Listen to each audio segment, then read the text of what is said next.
ಬೇಡಿಕೆಗಳನ್ನು ಈಡೇರಿಸೋ ಪ್ರಯತ್ನ ಮಾಡ್ತೀನಿ ಅಂತೇಳಿ ನಮಗೆ ಭರವಸೆಯನ್ನು ಕೊಟ್ಟರು.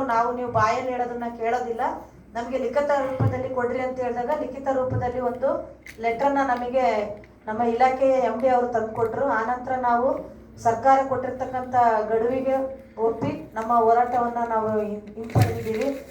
ಮಹಿಳಾ ಸಬಲೀಕರಣ ಅಂತ ಹೇಳೋ ಸರ್ಕಾರ ನಮ್ಮ ಬೇಡಿಕೆಗಳನ್ನು ಖಂಡಿತ ಈಡೇರಿಸಿ ನಮ್ಮನ್ನು ಈ ಸಮಾಜದಲ್ಲಿ ಗೌರವಯುತವಾಗಿ ಬದುಕೋದಕ್ಕೆ ನಮ್ಮ ಗೌರವಧನವನ್ನು ಹೆಚ್ಚಿಗೆ ಮಾಡ್ತಾರೆ ಅನ್ನೋ ನಂಬಿಕೆಯಲ್ಲಿ ಅಲ್ಲಿಂದ ನಾವು ನಮ್ಮ ಹೋರಾಟವನ್ನು ಹಿಂಪಡೆದು ಬಂದಿದ್ದೀವಿ.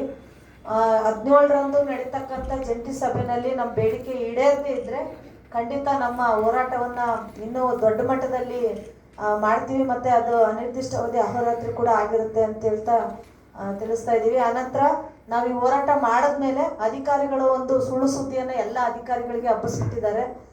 CS ಅಂತ ಕ್ಲಸ್ಟರ್ ಸೂಪರ್ವೈಸರ್ ಅಂತ ನಮ್ಮ ಮೇಲೆ ಅಧಿಕಾರಿಗಳಿದ್ದಾರೆ.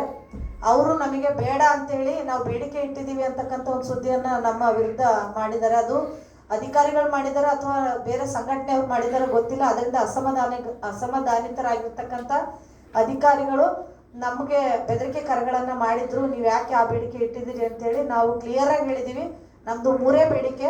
ಒಂದು, ನಮ್ಮ ಗೌರವಧನ ಹೆಚ್ಚಿಗಾಗಿ ನಮ್ಮ ಖಾತೆಗೆ ನೇರವಾಗಿ ಜಮಾ ಆಗಬೇಕು. ಇನ್ನೊಂದು, ವಾರ್ಷಿಕ 6 ಲಕ್ಷ ಒಂದು ಒಕ್ಕೂಟಕ್ಕೆ ಆಡಳಿತ ಖರ್ಚಿಗಾಗಿ ಅನುದಾನವನ್ನು ಬಿಡುಗಡೆ ಮಾಡಬೇಕು. ಇನ್ನೊಂದು, 2/9/2024 ಒಂದು ಸರ್ಕಾರ ಸುತ್ತೋಲೆಯನ್ನು ಹೊರಡಿಸಿದೆ, ಸಂಘಗಳ ಆಧಾರದ ಮೇಲೆ ನೀವು ಗೌರವಧನ ತಗೋಬೇಕಂತೇಳಿ.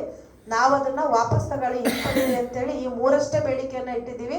ನಾವು ಯಾವ ಅಧಿಕಾರಿಗಳನ್ನು ತೆಗೀರಿ, ಆ ಹುದ್ದೆ ಬೇಡ ಅಂತೇಳಿ ಎಲ್ಲೂ ಕೂಡ ಹೇಳಿಲ್ಲ.